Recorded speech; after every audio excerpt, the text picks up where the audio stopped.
Hello everyone.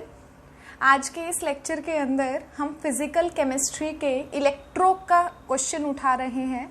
Electro के gate 2011 का question करने जा रहे हैं। इसमें आपसे पूछा गया है फॉर द कंसंट्रेशन सेल, ये आपको एक सेल दी हुई है कंसंट्रेशन सेल, ठीक है। इसमें the EMF of the cell at a temperature T equals, आपको ईएमएफ बताना है, ठीक है। मतलब आपको ई सेल कैलकुलेट करना है इस कंसंट्रेशन सेल के लिए।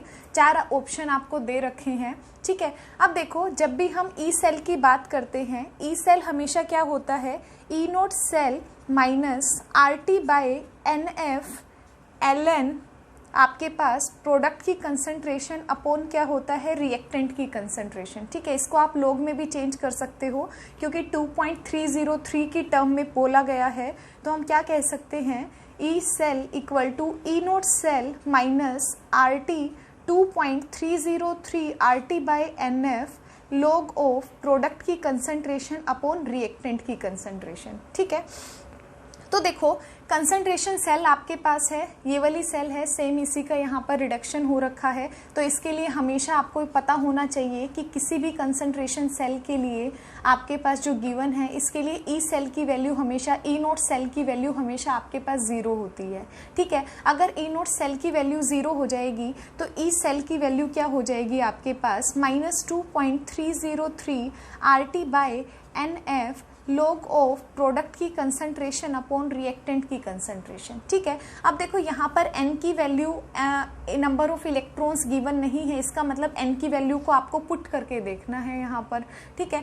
तो देखो, अगर मैं इससे मैच करती हूँ पहले आंसर, तो देखो यहाँ पर ई नोट सेल की कोई भी वैल्यू नहीं आ रही क्योंकि कंसंट्रेशन के लिए वो हमेशा 0 रहता है, ठीक है। तो इसका मतलब सी और डी जो हमारे पास आंसर है वो आपके गलत हैं। आपको बताना है ए सही है या बी सही है। अब देखो, ये आपका ब्रिज है, ब्रिज के जो आपके पास है, यहाँ इस साइड में लेफ्ट हैंड साइड में आपके पास एनोड होता है, एनोड पे आपके पास ऑक्सीडेशन होता है, और राइट हैंड साइड में आपके पास कैथोड होता है जहाँ आपके पास रिडक्शन होता है हमेशा, ठीक है। अब देखो, एनोड पे ऑक्सीडेशन है, मींस क्या है कि जो आपके पास M है किस में चेंज हो रहा है, M पॉजिटिव में चेंज हो रहा है और एक इलेक्ट्रॉन का लॉस कर रहा है क्योंकि यहाँ पर क्या है, एनोड के ऊपर कैथोड आपके पास ऑक्सीडेशन टेक्स प्लेस हो रहा है, ठीक है। अगर मैंने राइट हैंड साइड की बात की, कैथोड पे बात की, कैथोड पे क्या है, रिडक्शन आपके पास, तो आप क्या कहोगे रिडक्शन के अंदर कि M पॉजिटिव आपके पास है, एक इलेक्ट्रॉन को गेन करके किस में कन्वर्ट हो रहा है, M के अंदर कन्वर्ट हो रहा है।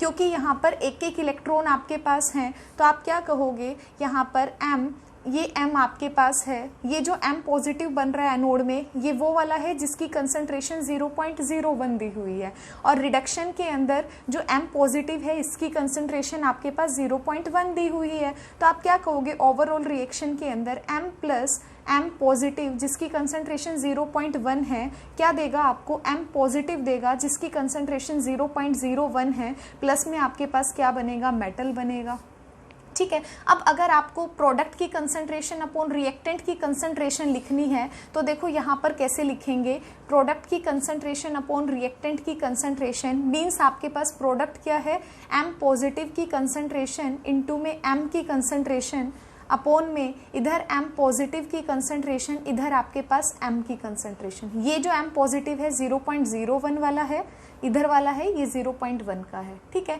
अब आपके पास कोई भी न्यूट्रल एटम है, न्यूट्रल मेटल है चाहे आपके पास, उन सब की आपके पास कंसंट्रेशन क्या होती है, यूनिटी होती है। तो इसकी भी यूनिटी हो जाएगी, इसकी भी यूनिटी हो जाएगी। तो प्रोडक्ट अपॉन रिएक्टेंट कितना बनेगा, 0.01 अपॉन में 0.1 बनेगा, ठीक है। इसको यहीं पर लिख लेती हूँ, 0.01 अपॉन में 0.1, क्या कह सकते हो, 1 अपॉन 100 इंटू 1 अपॉन 10 मीन्स कितना बन गया, 1/10 आपके पास बन गया, ठीक है।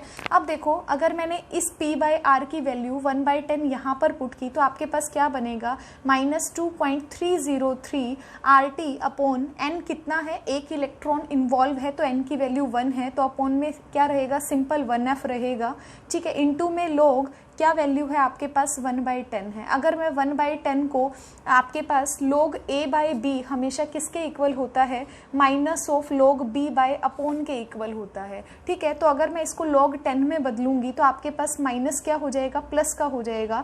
2.303 RT/f कितना बनेगा, log 10 बनेगा। log 10 की वैल्यू 1 बनेगी, मीन्स 2.303 RT/f रहेगा प्लस का। इसका मतलब सही आंसर आपके पास क्या बनेगा, ए बनेगा। कुछ नहीं करना है, बिल्कुल सिंपल क्वेश्चन आपसे पूछा गया है गेट 2011 के अंदर। ईएमएफ आपको निकालना है, आपको जस्ट फॉर्मूला पता होना चाहिए। आपने फॉर्मूला देखा, उसके अंदर जस्ट वैल्यूज को पुट किया है। आपके पास कोई भी सेल है, कंसंट्रेशन सेल दी है तो ई नोट सेल की वैल्यू 0 हो जाएगी। बाकी सिंपल आप एनोड और कैथोड पे ऑक्सीडेशन रिडक्शन हो रहा है, वहां से आप क्या करोगे, ओवरऑल रिएक्शन को कैलकुलेट करोगे, प्रोडक्ट की कंसंट्रेशन अपॉन रिएक्टेंट की कंसंट्रेशन करोगे, जस्ट फॉर्मूले के अंदर पुट करोगे वैल्यूज, ठीक है। तो आपका आंसर आ जाएगा ए, आपके पास यहाँ पर इसका आंसर है, ठीक है। Thank you.